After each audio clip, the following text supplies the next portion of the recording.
ये कहानी उस समय की है जब भगवान गौतम बुद्ध इस धरती पर अवतरित थे। उस समय मगध के सम्राट थे अजातशत्रु।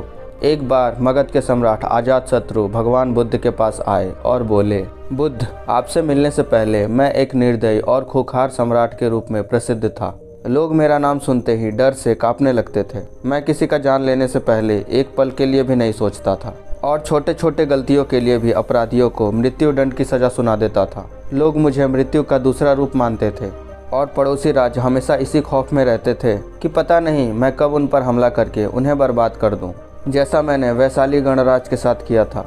कोई भी राज्य मेरे खिलाफ षड्यंत्र रचने या मगध पे हमला करने के बारे में सोच भी नहीं सकता था। लेकिन मैं जब से आपकी शरण में आया हूँ और आपके अहिंसा के विचारों को जीवन में अपनाया है, तब से लोगों के बीच मेरा भय बिल्कुल खत्म हो गया है।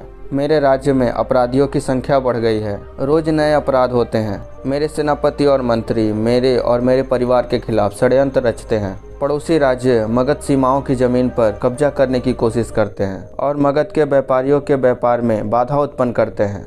सम्राट अजातशत्रु ने आगे कहा, बुद्ध, मैं आपके अहिंसा के विचारों को समझता हूँ, लेकिन मेरे मन में एक प्रश्न है। बुद्ध ने कहा, निसंकोच पूछो। अजातशत्रु ने कहा, एक राजा का कर्तव्य है कि वो अन्याय के खिलाफ युद्ध करे, अपने राज्य के नियमों का प्रजा से सख्ती से पालन करवाए, लेकिन इसमें अहिंसा होगी, लोगों को दुख दर्द होगा, खून बहेगा। तो क्या एक अपराधी को दंड देना अनुचित है? क्या अपने राज्य के लिए, अपनी संपत्ति के लिए, अपने परिवार की सुरक्षा के लिए युद्ध करना गलत है?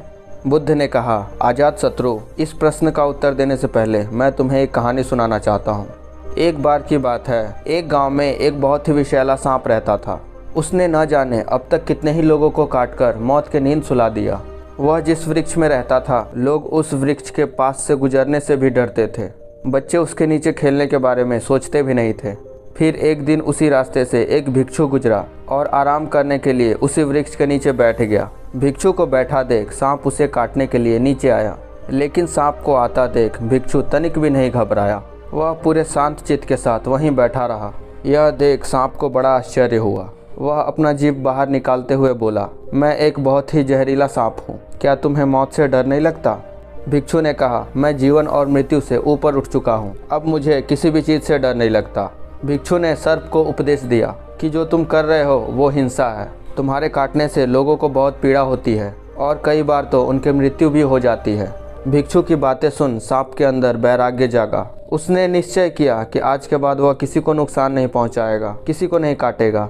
सांप अहिंसक हो गया है, सांप ने काटना छोड़ दिया है। धीरे धीरे ये खबर पूरे गांव में फैल गई। इसके बाद लोगों ने सांप से डरना ही छोड़ दिया। लोग उसे छेड़ते, बच्चे बेवजह ही उसके पूंछ पर पैर रख देते, उसे पत्थर मारते, लेकिन सांप किसी को नुकसान नहीं पहुंचाता। उसने कीड़े मकोड़ों को भी खाना छोड़ दिया था। रात में कुछ घास फूस खा लेता और सुबह आक्रमण का सामना करता। भूख और पीड़ा से वह बिल्कुल कमज़ोर हो गया था। उसका शरीर इतना घायल हो गया था कि गांव वाले उसके शरीर को एक रस्सी के अलावा और कुछ नहीं समझते। फिर एक दिन वही भिक्षु दोबारा उस रास्ते से गुजरा। उसने सांप की यह दुर्गति देखी तो उसे बहुत ही दुख हुआ। सांप को औषधि लगाते हुए उसने पूछा, तुम्हारी ये दुर्दशा कैसे हुई? सर्प ने कहा, तुम्हारी बातें सुनने के बाद मेरे अंदर वैराग्य जागा और मैंने काटना छोड़ दिया। यह सुन भिक्षु हंसा और बोला, मैंने तुझे काटने से मना किया था, लेकिन तू अपने सर्प स्वभाव से कैसे विमुख हो गया? तूने फुफकारना क्यों छोड़ दिया? बुद्ध ने आगे कहा, किसी भी बात की अति, अहिंसा की भी अति अगर ध्यान से देखें तो हिंसक बन जाती है।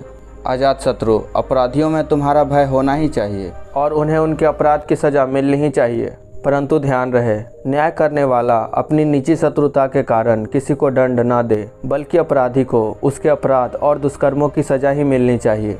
यदि क्रोध, लोभ, ईर्ष्या बीच में आ जाएगी तो न्याय ना हो पाएगा।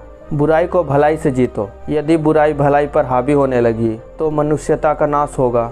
यदि बुराई को हटाने के लिए युद्ध भी करना पड़े तो वो भी करो, लेकिन कभी भी उस युद्ध का कारण स्वयं ना बनो। अगर करना ही पड़े तो सिर्फ सही उद्देश्य के लिए ही करो। अजातशत्रु ने बुद्ध के सामने हाथ जोड़ लिए और कहा, बुद्ध, आपके इन बातों ने मेरे अंदर के सारे प्रश्नों को, सारे उथल पुथल को शांत कर दिया है। धन्य हुए भाग्य मेरे जो आप मेरे जीवन में पधारे।